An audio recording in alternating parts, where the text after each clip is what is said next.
Have you ever sat on a plane and seen someone being quietly judged, only to realize later they were far more important than anyone imagined? Well, this is one of those stories that will leave you speechless. But before I take you through this journey, make sure to hit the like button and subscribe to Goodness Corner so you don't miss more stories that remind us never to judge someone too quickly. It all started on a busy Monday morning when the flight from New York to Los Angeles was fully booked. Businessmen, tourists, families, and first-time flyers all filled the aircraft. Among them was Daniel Cross, a wealthy and confident CEO of one of the largest tech companies in the country. Dressed in a sleek gray suit, gold watch shining on his wrist, and his assistant trailing right behind him, Daniel was the kind of man who turned heads as he walked down the aisle. He was used to respect, to people moving aside, to being admired. He loved the power, the influence, and most of all, the feeling of being superior. 2 rows down from his first-class seat sat a young woman with a small child. Her name was Emily, and she looked nothing extraordinary to most eyes. Her hair was tied in a simple bun, she wore plain clothes, and she carried a small bag of toys and snacks to keep her little boy busy during the long flight. To many passengers, she was just another struggling mother trying to manage a child on board. To Daniel, she looked like someone out of place, someone ordinary, someone easy to mock. As Emily tried to settle her son, giving him a juice box and whispering calming words when he fussed, Daniel leaned over to his assistant and chuckled loudly enough for people around him to hear. "This is exactly why I hate flying commercial," he said.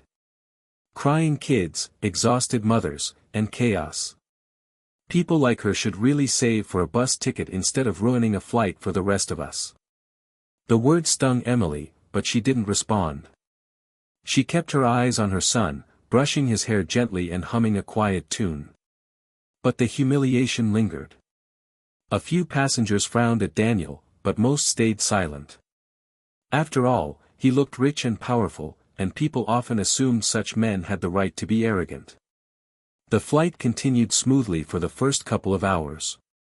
Drinks were served, conversations flowed, and Daniel continued to brag loudly about his upcoming merger deal, making sure everyone could hear just how important he was. Emily, on the other hand, stayed quiet, focusing on her child, occasionally looking out the window at the endless blue sky. But then, something happened that changed everything.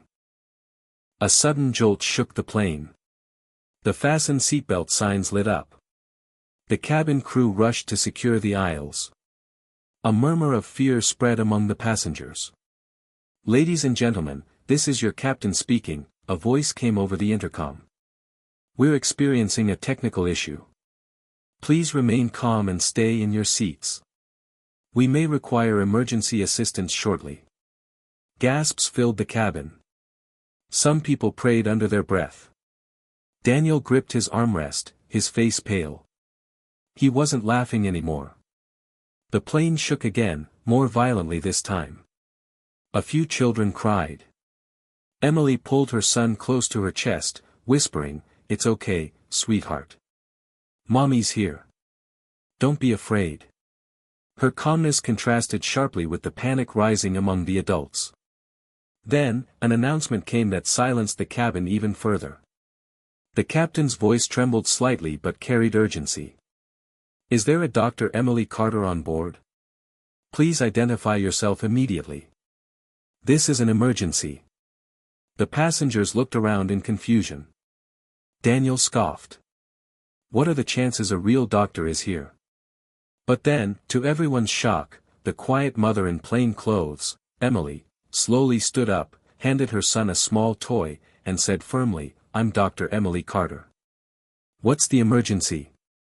Gasps spread through the rows. The same woman who had been mocked as an ordinary, tired mother was, in fact, a world-renowned trauma surgeon, though most on the plane had no idea yet. The flight attendants rushed to her side. "Doctor, one of our co-pilots has collapsed mid-flight. We need your help immediately." Without hesitation, Emily turned to her son, kissed his forehead, and reassured him. "Be brave for mommy, okay? I'll be right back." Then she followed the crew toward the cockpit, leaving behind a stunned silence. Daniel sat frozen, his face red. The woman he had laughed at just an hour earlier was now the only hope for saving the crew, and possibly every passenger on the flight. The cabin felt like a pressure cooker. Fear and uncertainty weighed heavily on everyone, but all eyes were fixed on the cockpit door that had just closed behind Emily. The whispers began, passengers asking one another if she could really handle it, if she was truly a doctor. Daniel, however, sat in silence for the first time in a long while. His arrogance had melted into regret. He remembered his cruel words and realized how small they sounded compared to what was unfolding now. Inside the cockpit, Emily quickly assessed the unconscious co-pilot. His pulse was weak, his breathing uneven. She immediately asked the flight attendants for the medical kit, instructing them with precision that came from years of saving lives in chaotic hospital rooms.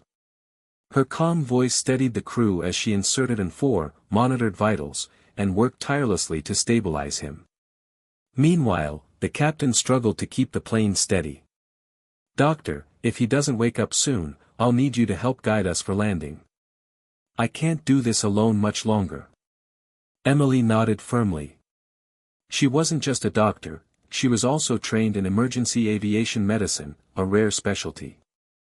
She had volunteered in disaster zones, assisted during airborne medical emergencies, and her reputation in the medical field was unmatched. Word began to spread through the cabin. A flight attendant whispered to passengers that Emily was indeed Dr. Emily Carter, head of trauma surgery at one of the country's most prestigious hospitals, a woman who had received awards for saving hundreds of lives. Passengers who had once barely noticed her now looked at her with awe. A mother, a healer, a quiet hero. Back in his seat, Daniel felt shame flooding him.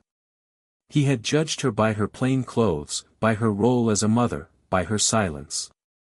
And now, that same woman was the reason he might survive this flight. His assistant whispered, "Sir, she's the same Dr. Carter who was in the news last year. She led a team that saved dozens after that massive earthquake." Daniel's heart sank even further. Minutes felt like hours, but finally, Emily stabilized the co-pilot enough for him to breathe steadily again. She gave instructions for medication, monitored his condition, and even assisted the captain by reading flight data aloud, helping ensure a safe emergency landing. Her steady hands and clear mind became the lifeline for everyone on board. At last, after what felt like an eternity, the captain's voice came over the intercom once more. "Ladies and gentlemen, we are beginning our emergency landing procedure. Thanks to the assistance of Dr. Emily Carter, our co-pilot has been stabilized, and we are cleared to land safely." Cheers and applause erupted throughout the cabin. Strangers hugged. Some wept with relief. And in the middle of it all, Emily returned quietly to her son, who reached out his little hands and said, "Mommy, you're back." She hugged him tightly, tears in her eyes, whispering, "Yes, baby. Mommy's here." When the plane finally touched down and came to a safe stop, the entire cabin clapped again, louder this time, for Emily.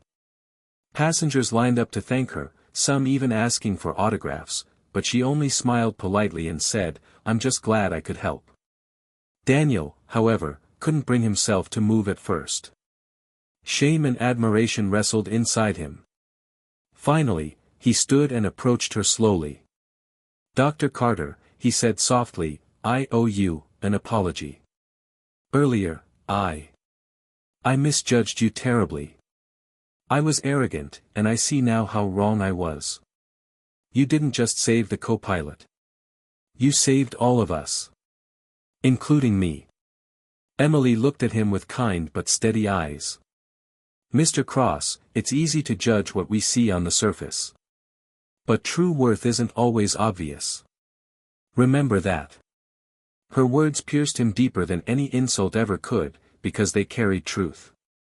From that day on, Daniel changed. The man who once believed wealth and power made him superior learned humility. He began funding medical missions, supporting mothers in need, and never forgot the lesson taught by a quiet woman on a plane who turned out to be a hero. And as for Emily, she continued being what she had always been, a dedicated doctor, a loving mother, and a reminder that greatness often wears a humble face. So, the next time you see someone quiet, someone ordinary looking, remember this story. You never truly know who they are or what they're capable of. And if this story touched your heart, make sure to like this video and subscribe to Goodness Corner, where we share more life-changing tales that prove kindness and humility always shine brightest in the end.